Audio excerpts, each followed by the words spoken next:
শাহজাদপুরে ৭ জন সাংবাদিকের উপরে হামলা, একজন হাসপাতালে ভর্তি। সিরাজগঞ্জের শাহজাদপুরে রাস্তা দিয়ে যাওয়ার সময় ৭ জন সাংবাদিকের উপরে হামলা ও মোটরসাইকেল ভাঙচুরের ঘটনা ঘটেছে। পরে তারেক রহমান নামের একজন সাংবাদিককে গুরুতর আহত অবস্থায় উপজেলা স্বাস্থ্য কমপ্লেক্সে ভর্তি করা হয়েছে। এই ঘটনায় আরও আহত হয়েছেন শাহজাদপুর সাংবাদিক ফোরামের সভাপতি সাংবাদিক রাজীব আহমেদ রাসেল, দপ্তর সম্পাদক সেলিম তালুকদার, সহ সাংগঠনিক সম্পাদক শাহান আলী, মোহাম্মদ সাহেব আলী, হিরু খন্দকার ও জাহাঙ্গীর হোসেন। আজ বুধবার ১৯ মার্চ দুপুরে শাহজাদপুর উপজেলার নরিনা ইউনিয়নের নরিনা মধ্যপাড়ায় এই ঘটনা ঘটে। খবর পেয়ে শাহজাদপুর থানার উপপরিদর্শক ও বিট অফিসার রফিকের নেতৃত্বে পুলিশের একটি দল উপস্থিত হয়ে সাংবাদিকদের নিরাপত্তা নিশ্চিত করে। পরে ঘটনাস্থলে উপস্থিত হয় থানার সেকেন্ড অফিসার মোহাম্মদ ইমরান হোসেন। এই বিষয়ে শাহজাদপুর সাংবাদিক ফোরামের সভাপতি রাজীব আহমেদ রাসেল বলেন,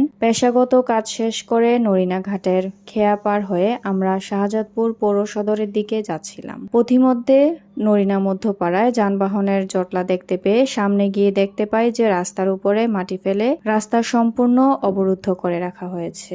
এই বিষয়ে প্রতিবাদ জানালে বালুর পাশে দাঁড়ানো ইমরান ও জামিল নামের 2 জন আমাদের গালমন্দ করে। এই সময় আমরা নিজেদের পরিচয় দিলেও তারা আরো উত্তেজিত হয়ে পড়ে। পরে উভয় পক্ষে তর্কে জড়িয়ে পড়ে। এই সময় রবি, ইমরান, জামিল, খায়রুল সহ বেশ কয়েকজন ব্যক্তি লাঠিসোঁটা নিয়ে আতর্কিত আমাদের উপরে হামলা চালায়। পরে আমাদের মোটরসাইকেল ভাঙচুর করে। এ বিষয়ে শাহজাদপুর থানার অফিসার ইনচার্জ মোহাম্মদ আসলাম আলী বলেন, হামলার খবর পেয়ে পুলিশের একটি দলকে ঘটনাস্থলে পাঠানো হয়েছিল। লিখিত অভিযোগ পেলে আইনানুগ ব্যবস্থা গ্রহণ করা হবে। Mahjabin Sadia, news desk, daily news Bangla 24।